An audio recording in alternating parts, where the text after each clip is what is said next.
Que a paz do Senhor Jesus seja com você, amigo e irmão em Cristo Jesus, nosso Senhor. Estamos vivendo os últimos dias antes da volta do Filho de Deus. Ele vai voltar. Queira você acreditar ou não, ele está voltando. O mundo está passando por um processo que jamais foi visto em época alguma. O poder do mal tem predominado, o que é correto tem sido desprezado e aceito o errado como se fosse certo. Por isso nós estamos estudando um ponto importante que foi onde começou a base da fé do povo do Advento, onde em 1844, quando vários irmãos de várias denominações religiosas, batista, congregacional, presbiteriano, metodista, se reuniram crendo e acreditando que naquele ano seria a vinda do Filho de Deus, que seria, no cálculo feito por ele, seria no dia 22 de outubro de 1844. Mas para entendermos todo esse fato histórico, precisamos estudar e conhecer o calendário de Deus para entender se nossos irmãos daquela época, se eles haviam acertado quanto ao dia ou eles erraram ao dia. Não quanto ao evento. De fato, naquele ano, Cristo estaria entrando no lugar santíssimo. O trabalho do santuário é algo que precisa ser conhecido por todo sincero e verdadeiro cristão. Assim como o calendário, assim como o santuário terrestre, todo ano, dia 10 do sétimo mês, o sumo sacerdote entrava dentro do Santíssimo. Aquele ano de 1844, o Cristo haveria de entrar dentro do Santíssimo também, lugar santíssimo. Por que Jesus entraria no lugar santíssimo? Porque era o termo da profecia das 2.300 tardes e manhã, de Daniel 8, verso 14. E se ao terminar as 2.300 tardes de manhã, o santuário seria purificado. Mas a purificação do santuário era ocorrida todos os anos, todo dia do dia 10 do sétimo mês. Então, todo o ano, dia 10 do sétimo mês, Cristo ele entra no lugar santíssimo, porque o trabalho do santuário terrestre é sombra do trabalho do santuário celestial. Então, todos os eventos que acontecem no santuário terrestre, que acontecia no santuário terrestre, era a sombra do que se faz no santuário, em realidade, no santuário celestial. Então, aquele ano terminaria o quadro de uma profecia das 2.300 tardes e manhã. Não queira dizer que Cristo não tinha entrado no santuário celestial, no Santo dos Santos, nos demais anos anteriores. Não. Jesus sempre estava entrando no santuário celestial no dia 10 do sétimo mês. Sempre Jesus estava fazendo esse trabalho do sumo sacerdote. Só que aquele ano terminaria uma profecia das 2.300 tardes e manhã. Por isso, aquela data, quando Guilherme Miller, o estudioso da Bíblia Sagrada, ele fez um cálculo, estudando o calendário judaico, ele calculara que naquele ano terminaria o trabalho para sempre do serviço sacerdotal de nosso Senhor Jesus Cristo. No estudo que Guilherme fazia, imaginara que aquele ano seria o fim, o término para sempre. E naquele ano Jesus viria buscar a sua igreja e destruiria todos os ímpios. Mas na verdade era o termo apenas das 2.300 tardes e manhã. Ainda não era o fim, porque não havia terminado o trabalho de julgamento dos vivos, como estamos agora vivendo no trabalho do julgamento dos vivos. Ao terminar o trabalho do julgamento dos vivos, então o Senhor Jesus vai voltar, porque termina todo o trabalho.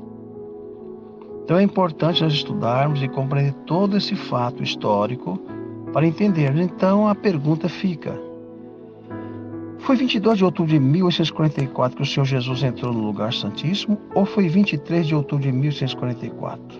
Você sabe o que significa Yom Kippur? Você sabe o que significa esse dia? Esse dia, chamado Dia da Expiação, é o dia chamado Dia também do Perdão. No antigo Israel, durante 360 dias no ano, que o ano judaico tem 360 dias, são 12 meses de 30 dias, são 12 lua nova, o início de cada mês começa com a lua nova. Então, naquele dia, todo Israel ficava em jejum e oração, suplicando perdão pelos pecados cometidos. Porque durante o ano todo, todos os pecados, ele era levado para dentro do santuário, através do sacrifício de animais, porque o salário do pecado é a morte. Então, como Deus colocou para mim um substituto, então o cordeiro morria em meu lugar, e o sangue que continha o meu pecado era levado para dentro do santuário. Então o santuário ficava acumulado de pecado durante o ano inteirinho. Quando chegava no dia 10 do sétimo mês, o sumo sacerdote fazia a remoção, ou seja, a limpeza de todos os pecados que havia dentro do santuário. E ela trazia então 2 bodes, um bode para o Senhor e um bode para Azazel. O bode para o Senhor, ele era morto, ele era sacrificado. O bode para Azazel, que simboliza a Satanás, era então colocado agora sobre a cabeça de Satanás todos os pecados que havia no santuário, de todos que haviam se arrependido, colocava-se então os pecados deles sobre a cabeça do bode emissário, ou bode Azazel. Esse bode era levado para o deserto e ficaria ali no deserto, perecer no deserto, até ele morrer. É o mesmo simbolismo que se aplica agora nos últimos dias. Quando Cristo terminar seu trabalho no santuário celestial, no dia de Yom Kippur, os pecados serão passados para a cabeça de Satanás. Então Deus leva o seu povo para o reino do céu, e Satanás ficará aqui durante a terra, vagueando na terra, no deserto, a terra toda destruída, durante 1000 anos, refletindo o mal que ele cometeu contra os santos e contra Deus. Esse é o histórico, o acontecimento do dia 10 do sétimo mês. Os santos são levados para o céu, e Satanás, com seus anjos, ficará aqui durante 1000 anos, em plena inatividade. É um estudo, vamos estudar bem detalhado para você entender. Sem poder fazer nada, inativo. Não tem aquele tentar, porque a terra está toda destruída.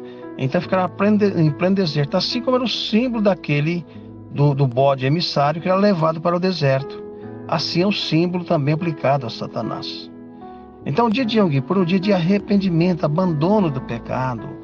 É um dia em que você deve ir perante o Senhor, confessar os pecados e erros cometidos durante o ano todo, suplicar a Deus perdão para que o seu nome permaneça ainda no livro da vida.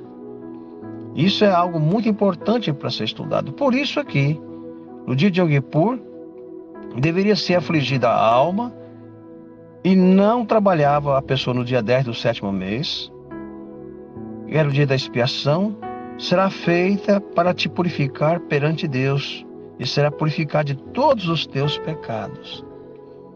Deus nos perdoa apenas nesse dia 10 do sétimo mês. Era removido então o pecado de todo aquele que havia de fato arrependido, e os seus pecados eram passados para o bode emissário, ou bode Azazel. Se você estudar a língua, vai ver que o bode Azazel significa um demônio. O pecado era passado para ele. Por isso deva bem estudar, compreender as Escrituras. Jesus disse: vocês erram, porque não conhecem as Escrituras e têm o poder de Deus. E o dia 10 do sétimo mês é um dia fundamental para todo sincero e verdadeiro cristão. No livro de Eclesiastes, capítulo 12, versículo 13, tem algo importante para nós analisarmos. Diz assim: em conclusão, tudo bem entendido, teme a Deus e observa os seus preceitos. Este é o dever de todo homem. Deus fará prestar conta de tudo que está oculto, todo ato, seja ele bom ou mau. Então, todo ato cometido, seja bom ou mau, Deus vai fazer você prestar conta perante Ele. Nada que eu tenha feito de errado, que você fez de errado, está escondido aos olhos de Deus. Está registrado dia, hora, mês, momento, segundo, milésimo de segundo, todo o ato cometido que tivermos feito. Nosso Deus é um Deus justo, é um Deus poderoso, um Deus de amor. E Deus quer nos perdoar de todos os nossos pecados. É preciso que nós compreendamos isto. Então é importante que você estude a Bíblia. Por isso, quando Jesus disse no livro de São João 5,39, disse: examinai as Escrituras, que cuideis ter nela a vida eterna. e são elas que de mim testificam, eu peço que você preste bem atenção num ponto muito importante, meu querido amigo e irmão. Quando Jesus mandou examinar as Escrituras, não existia o Novo Testamento, existia ainda o Antigo Testamento. O Novo Testamento foi feito aproximadamente mais de 30 anos depois da ressurreição de Cristo, que foi começado a ser escrito o Novo Testamento. O que eu quero dizer para você é que nós temos errado, eu tenho errado, você tem errado, é porque nós temos deixado de estudar a Bíblia, confiado nas igrejas, confiado nos mestres religiosos, em vez de você mesmo ter um relacionamento com Deus através do estudo da sua palavra. Por isso, no livro de Levítico, capítulo 23, vai falar do dia 10 do 7º mês. Vai falar também do início do calendário de Deus. Diz assim, no 10º dia, no 23, verso 24, diz assim: E no 7º mês, no primeiro dia do mês, haverá para vós um dia de repouso, solenidade, que publicarei ao som da trombeta, uma santa assembleia. Todo dia, primeiro de cada mês, é lua nova. É um dia de descanso, não é dia de trabalho. É um dia de descanso, um dia de reflexão. É um dia em que você deve fazer a reflexão do mês que terminou e se alegrar no mês que se inicia. Então é um dia de felicidade, um dia de paz, que Deus quer que você entenda isto. Por isso é tão claro que no livro de Ezequiel, capítulo 46, versículo 1, diz que a porta do santuário estaria aberta no dia da lua nova e no dia do sábado. É a importância para você entender a verdade contida nas Sagradas Escrituras. Bom, aí ficamos sabendo então que o início do mês de Deus começa com a lua nova. E no 10º dia do 7º mês será o dia da expiação. Tereis uma santa assembleia, humilharei vossa alma, oferecereis ao Senhor sacrifício queimado pelo fogo. Esse dia do dia 10 do 7º mês é o dia que o sumo sacerdote, uma vez no ano, entrava no lugar santíssimo,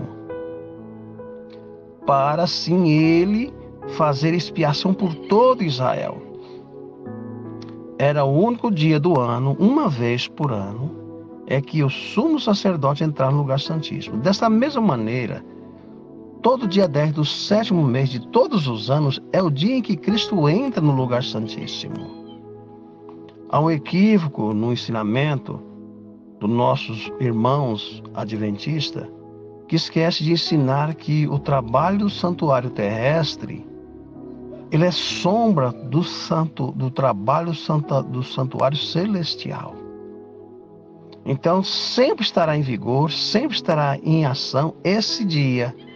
O dia 10 do 7º mês é o dia que Jesus faz expiação por todos aqueles que está com sua vida colocada no santuário celestial.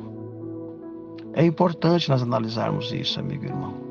Eu sei que é difícil para cada um de nós compreendermos essas verdades, mas é necessário que entendamos os ensinos do Senhor, para que de fato nós possamos compreender a verdade contida nas Sagradas Escrituras, pois Jesus disse: vocês erram porque não conhecem as Escrituras e nem o poder de Deus. Então, como nossos irmãos pioneiros de várias denominações religiosas em 1844 chegaram a esta conclusão? Como os pioneiros da fé entenderam o dia, o ano e o mês de 1844? Sendo que 1 hora é a 24ª parte de um dia,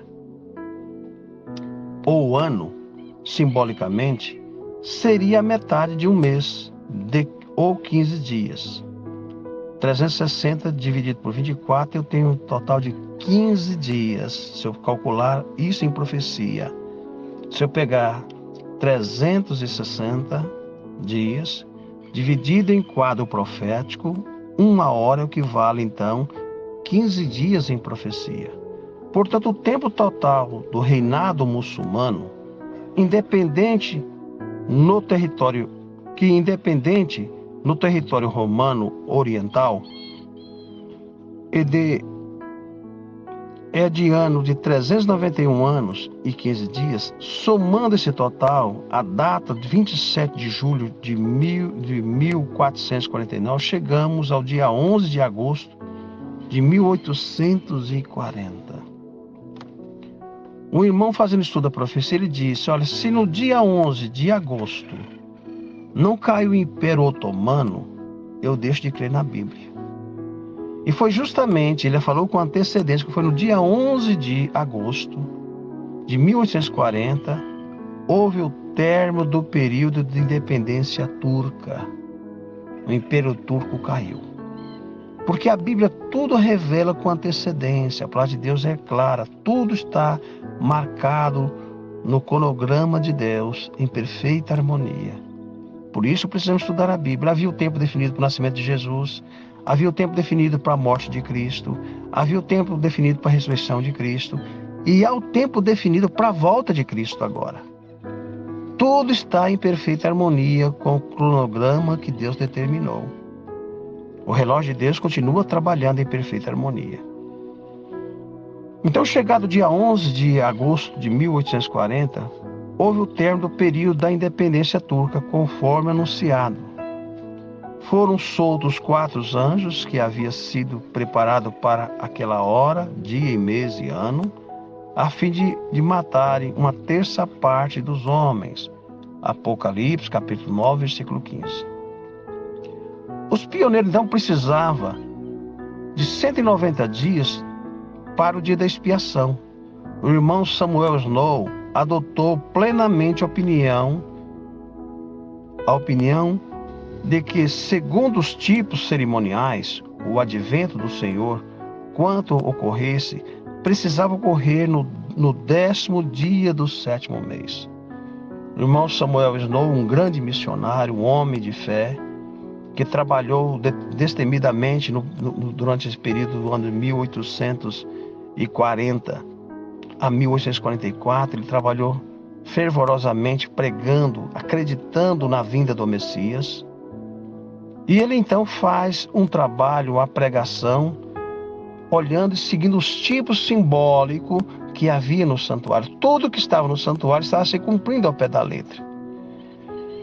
E ao examinar, ele diz, de igual maneira, os tipos que se referem ao segundo advento devem cumprir-se ao tempo designado pelo serviço simbólico. Todo o processo, todo o trabalho que havia dentro do santuário, todo o trabalho do sumo sacerdote, todo o trabalho do sacerdote, todo o trabalho dos ritos dentro do santuário, era a miniatura dos eventos que haveriam de acontecer na terra. Eram eventos.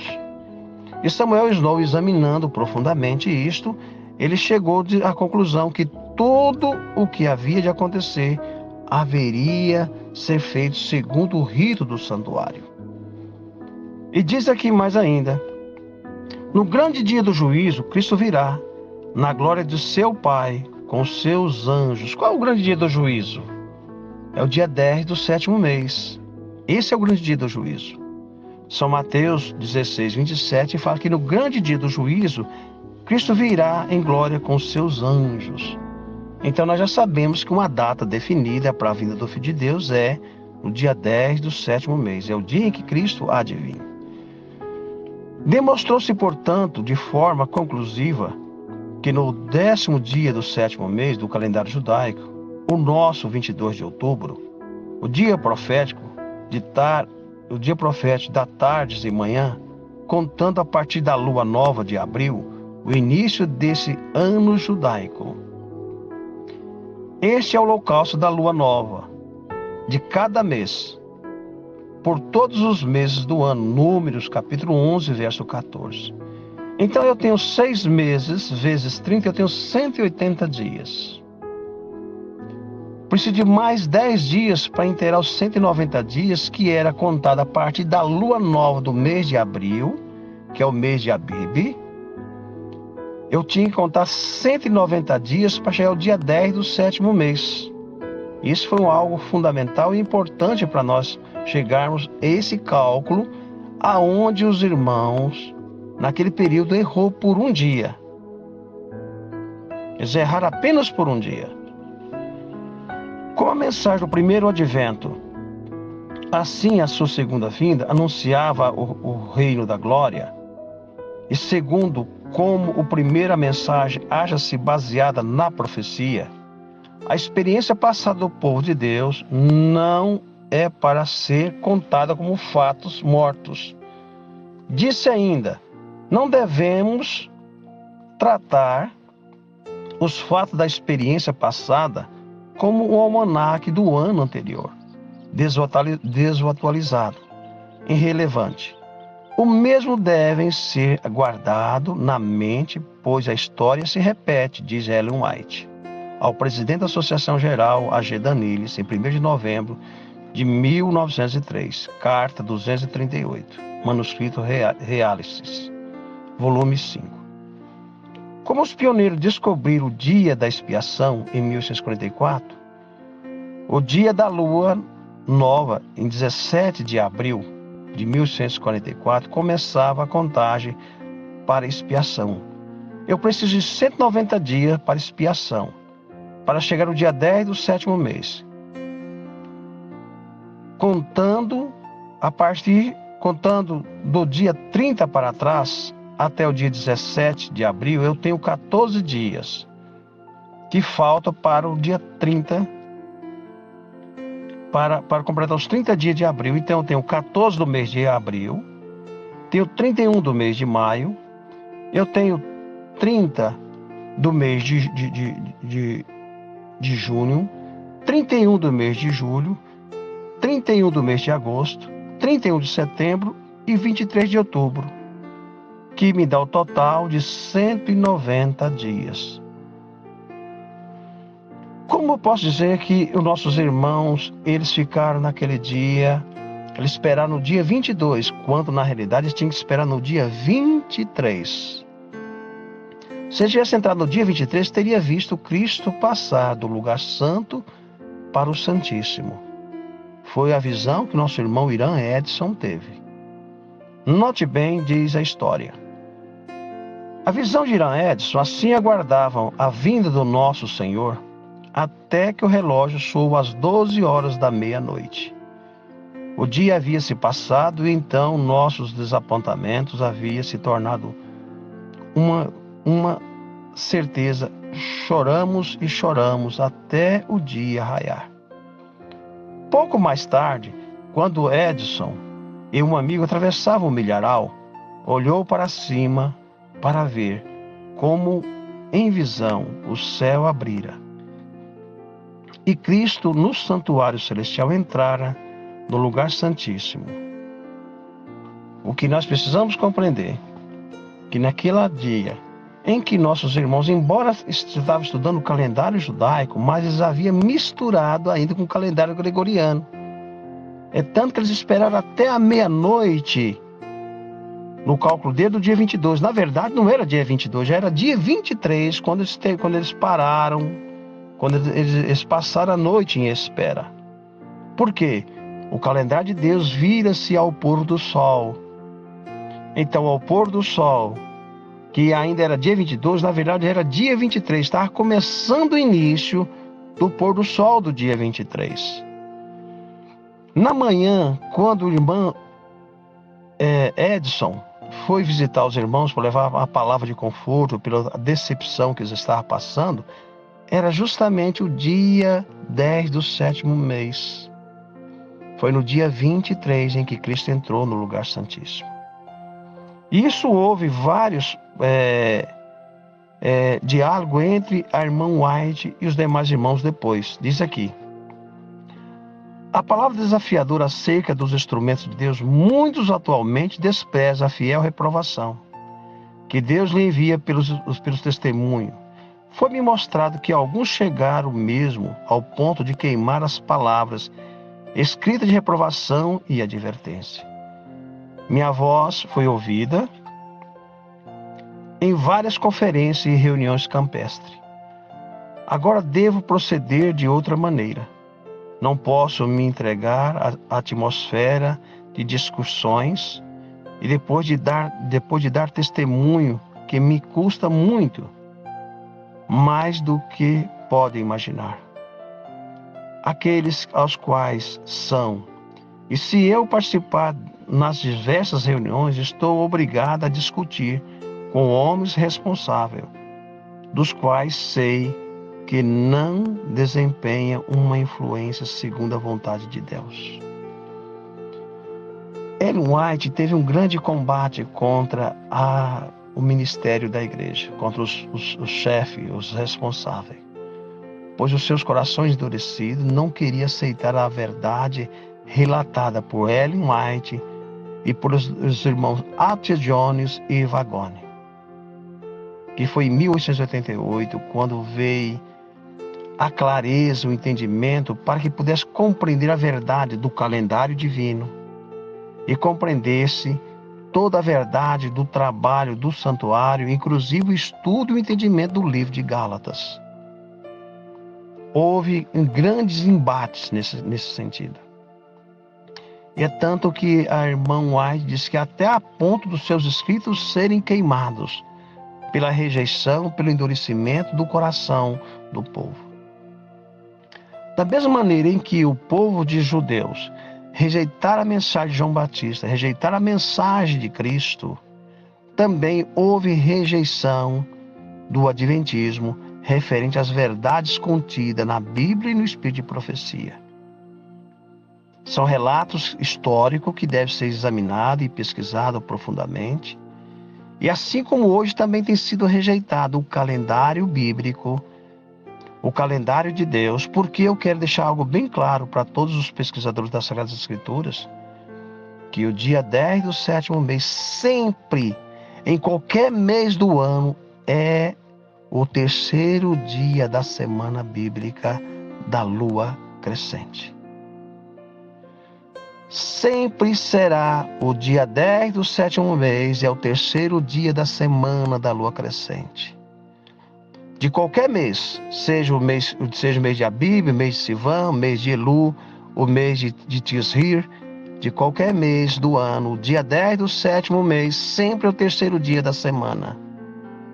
Isso pode ser qualquer mestre teólogo que quiser discutir nesse assunto. Sempre será, porque começa com uma lua nova. E depois do sábado do Senhor, 3 dias depois, vem justamente no calendário bíblico o terceiro dia da semana da lua crescente, que dá o 7º mês, dá o dia 10 do 7º mês.